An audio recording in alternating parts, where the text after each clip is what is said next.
आप जानते हैं कि पूर्व में टप्पल एरिया में अलीगढ़ पुलिस के द्वारा 14 गैंगस्टर और 107 बीएनएसएस के अंतर्गत कार्रवाई की गई थी। लगभग 100 करोड़ के ऊपर की संपत्ति जब्त की गई थी। बेसिकली कुछ यहाँ पे कंपनियां सक्रिय थी जो यहाँ के लोगों को प्रलोभन देके कि उनकी जमीन की कीमतें बढ़ जाएंगी क्योंकि जेवर एयरपोर्ट पास में ही है, बन रहा है।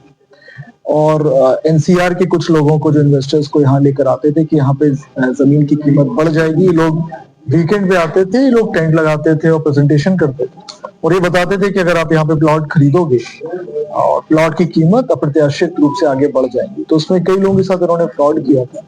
एनसीआर के लोग आते थे, इनको ये बताते थे कि ये प्लॉट यहाँ पर है और वो इनमें पैसा इन्वेस्ट करते थे। बाद में जब वो लोग अपनी जगह देखने आते तो पता चलता था वहां पे खेत है, फसल खड़ी हुई। तो इस तरह से धोखाधड़ी उन लोगों के साथ करते थे। साथ ही साथ जो लोकल क्षेत्र में टप्पल थाना क्षेत्र के जो यमुना एक्सप्रेसवे के बगल के जो गांव हैं, वो निकटवर्ती गांव के लोगों से भी ये ठगी करते थे कि उनको बताते थे कि आप अपनी जमीन हमको बेच दो, हम दूसरी जगह आपको जमीन दे देंगे, उन जमीनों की कीमत बहुत बढ़ जाएगी। और ये किसी भी तरह की कोई अनुमति, कोई परमिशन ईडा अथॉरिटी से नहीं लेते थे। तो इस तरह के गैंगों पे कार्रवाई होती रही है। तो इसमें कई प्रार्थनापत्र आए थे, उनकी जांच के पश्चात मुकदमे लिखे गए थे।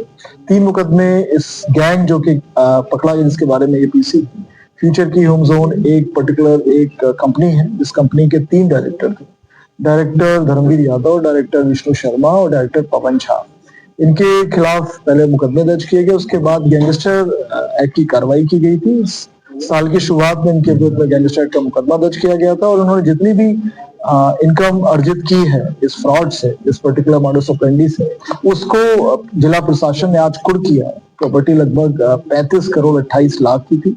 इसको 14 गैंगस्टर एक्ट के अंतर्गत कुर्क किया गया है, जो लगभग 12,000 वर्ग मीटर के आसपास की संपत्ति है। तो इसमें 2 लोगों को अरेस्ट किया जा चुका है। इसमें धर्मवीर यादव डायरेक्टर है जो, और डायरेक्टर विष्णु शर्मा। इसमें पवन झा भी फरार चल रहा है, उसको भी अति शीघ्र गिरफ्तार किया जाएगा। सर, इनका कोई अपराध है? तो 3 मुकदमे तो है यहाँ पे जो धोखाधड़ी के दर्ज है, थाना टप्पल पे ही दर्ज है। एक बात और आप सभी के माध्यम से, जो टप्पल और खैर के जो हमारे जनपद वासी हैं जो वहाँ पे रहते हैं, उनसे जरूर एक अनुरोध है कि किसी भी बहकावे में ना आए।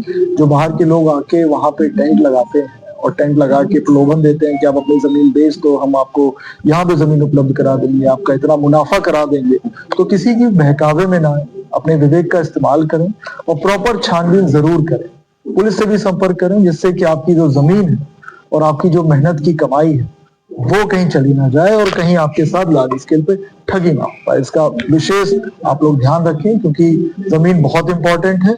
और जितने भी इस तरह की ठगी करने वाले गैंग सक्रिय हैं, अलीगढ़ पुलिस उन सबके विरुद्ध कठोरतम कार्रवाई करती रहेगी। उनके जो भी संपत्ति उन्होंने अर्जित की है उसको भी नियमानुसार कुल कराती रहेगी। सर, 2025 से कार्रवाई जो बेनामे फिलहाल, जैसा मैंने अभी आपको बताया कि जो शिकायतें थी शुरुआत में थोड़ी ज्यादा आई थी, लेकिन पिछले 2-3 महीनों से मैं देख रहा हूँ, जन सुनवाई में निरंतर कर रहा हूँ, कोई भी शिकायत वहां से अभी तक मेरे पास नहीं आई है। तो फिलहाल उसमें काफी कमी आई है। लेकिन फिर भी अगर कोई बेनामे इस तरह कर रहा है और ठगी का शिकार हो रहा है, तो उसमें रेवेन्यू डिपार्टमेंट से संपर्क किया जाएगा और उनसे आग्रह किया जाएगा कि इसमें जरूर एक वेरीफाई जरूर कर लें, कहीं कोई फर्जी बेनामा तो नहीं कर रहा है।